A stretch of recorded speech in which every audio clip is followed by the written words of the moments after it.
This week, a lot of, that will be more science, I would say, raising some specific Mediterranean problems and related to human health and ocean.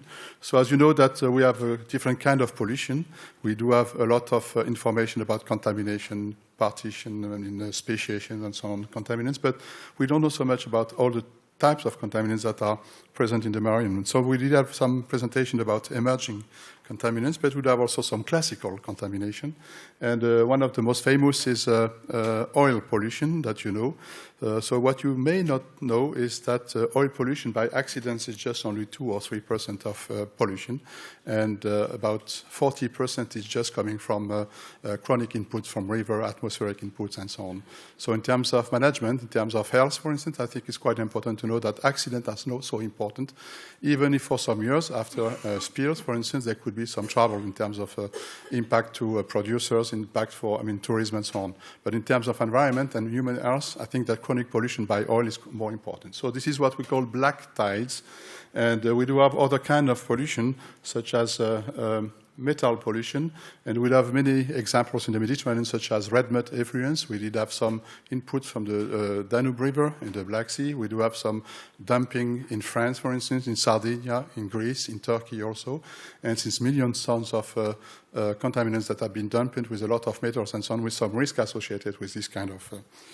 And then we have what we call the green tide, related to dystrophy, and it's quite important. It's very common in the Mediterranean because of oxygen depletion and stratification, and most of cases, these dystrophic events are related to proliferation, blooming of different green algae. This is the reason we call them green tide. We do have also some toxic dinoflagellates coming from the disequilibrium, I would say, from because of nitrates inputs and so on. And we call them, this may be toxic to humans, so this is a real human health problem, sorry. And we call them red tides. So we have black tide, we have green tide, we have red tides. We do have some problems with organic contaminants, insecticide and so on, a lot of. And we do have some specific marine problems, such as TBT, for instance. So normally it could have been solved, but we still have some in some harbors, even in the most advanced countries. And it's an highly toxic contaminant with a lot, of information we need on. So as I was explaining, we do have the black tide, green tide, and red tide. And now we have some examples on contamination, what has been done in the Mediterranean Sea. And we do have a lot of contaminants that are measured on a regular basis. I will not go in details on that. We do have the Convention of Barcelona that is coordinating the work, national monitoring plans. We do have the Water Framework Directive. We do have the MSFD also, and some human health issues, traffic transfer, for instance, biomagnification, contamination of seafood.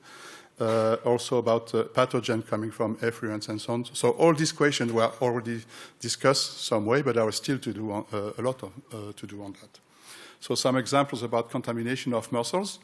As you see, this is in the Adriatic, for instance. This is about lead in the Northwest Basin. We do have data for the whole Mediterranean Sea, so it's quite interesting because we know about contamination of seafood and the associated risks. But some questions are still raising, such as contamination of beach sand. So after oil spills, for instance, it's really well known that we do have oil coming on beaches and sand and so on. But if you assess contaminants in sand, most of the chemists will say there is not so much because sediments are coarse and grain size. But in fact, there is a lot on. And if you see some example about pH, for instance, and we did find a lot of contaminants, and there is not so much done on that.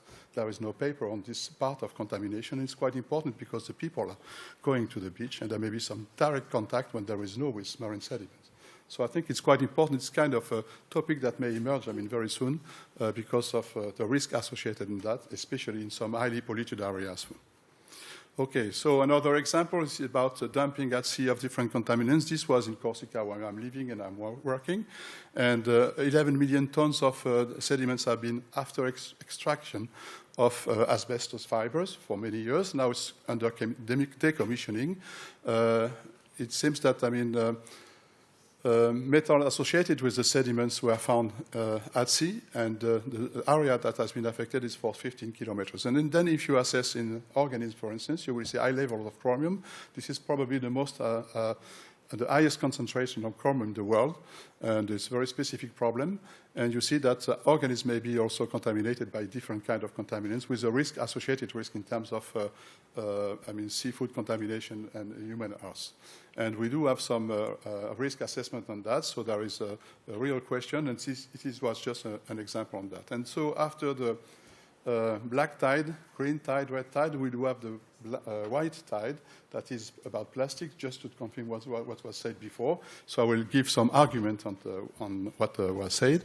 And so what is important to remind is that actually last year it was 350 million tons of plastic that has been produced. And so it's a lot, and it's increasing exponentially. It's about 8 million tons of plastic from continent entering the ocean every year, and it's in the range of 500 tons in the Mediterranean Sea every day. Every day it's about 500 tons. So how is it possible? And you see 8 million tons is the same range that the waste produced by airplane companies. So it means what has been done, for instance, for input to the ocean, could be very important when big companies like Ifremer are doing something, because this is the same range in terms of waste production. I don't say that everything that is coming from plate companies is going to the ocean, but it's quite interesting to see that, how important is the problem.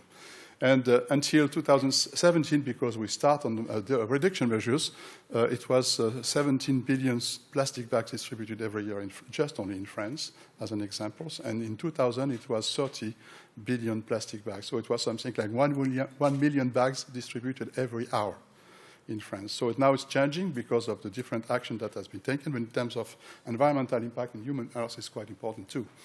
So what are the questions about the plastic pollution? So there were some words given by the presentation before, Mr. Mertoui. And what is important to understand is that normally what has been ingested will be excreted and will not transfer to the trophic chain. So in terms of human health impact, normally we will not be affected.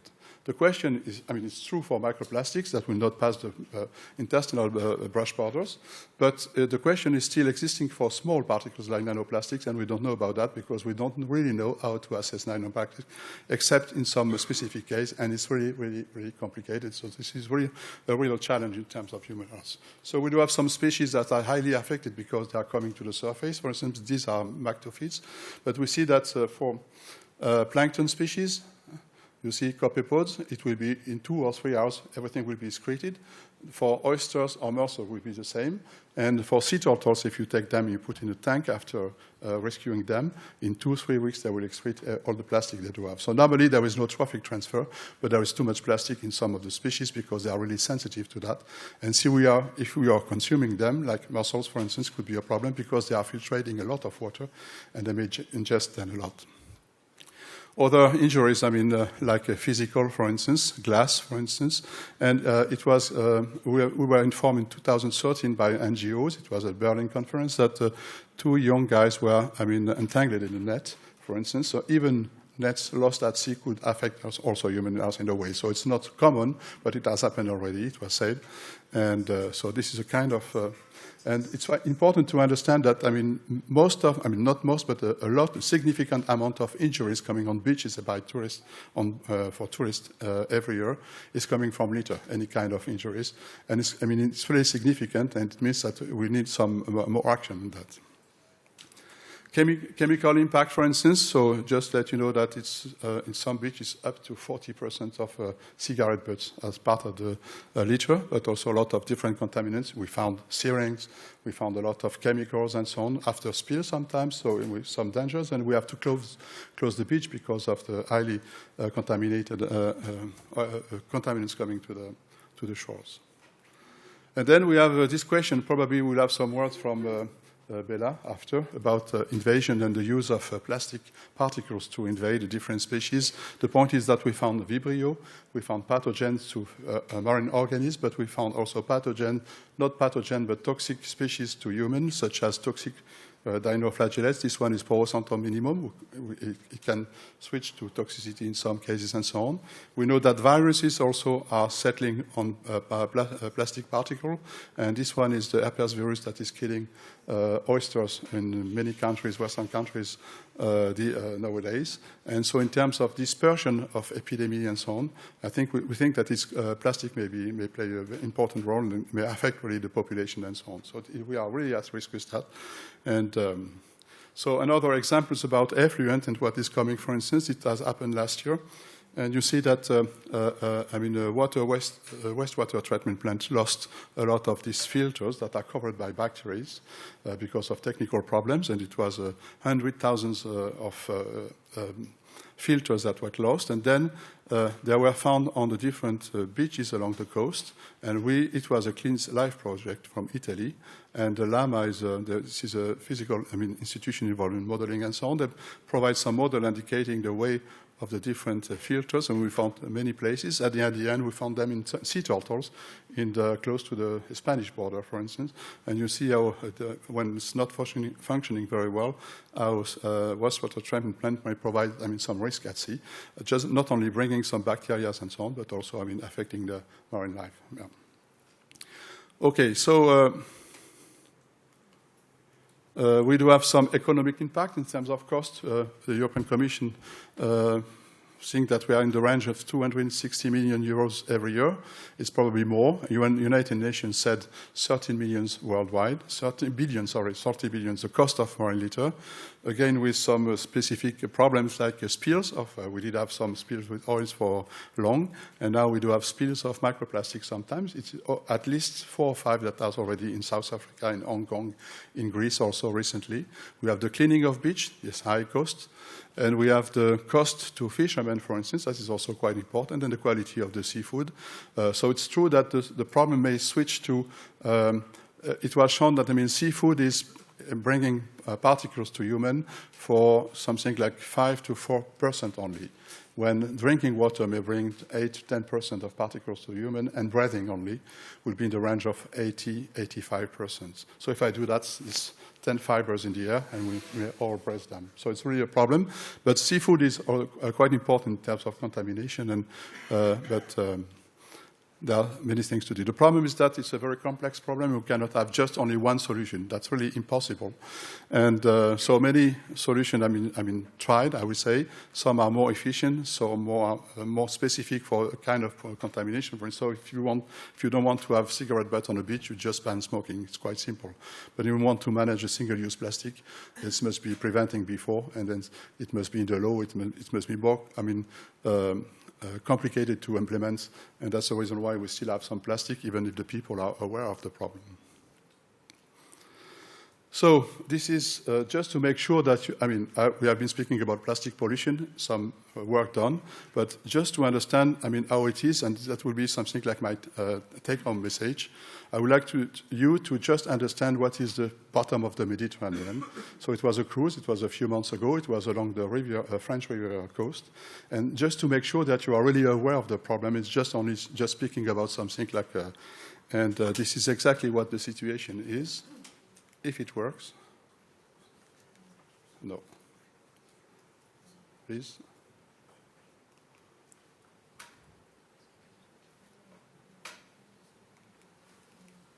No.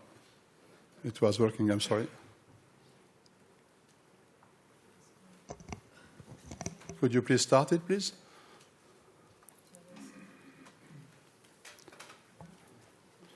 So it was a cruise organized the depth is 2,200 meters. It's a submarine. And, okay, could you please start it? No. C'est 40 secondes. No, I'm sorry. 40 seconds is too long for the session. Could you please start from the file that is associated to? Okay, so this is a picture of the bottom of the Mediterranean Sea. It's 2,200 meters. So I would like you to keep that in mind when you sleep, every night and so on, that the bottom of the Mediterranean Sea is covered by litter. It's not just only the French Riviera, but it's many, many, many places. Maybe at the end of the session, I will be able to show that one. Okay, so if I can get this last slide, please. Okay, that's it. So just one point, just one point is to say that it has come that the behavior of the people has changed in some areas. I showed that pictures in Africa, in Gabon, and I think that the people, didn't realize that what they are doing. In fact, these are statues. That was a very nice one, 10 meters tall, and it's a really nice statue, totem, but in fact, I'm not sure that the people realize that it was made of garbage, and it's an everyday problem and so on. And it's not to solve the problem of garbage, but just living with them. That was the conclusion of the talk. Thank you very much. And sorry for the movie, maybe we have a chance.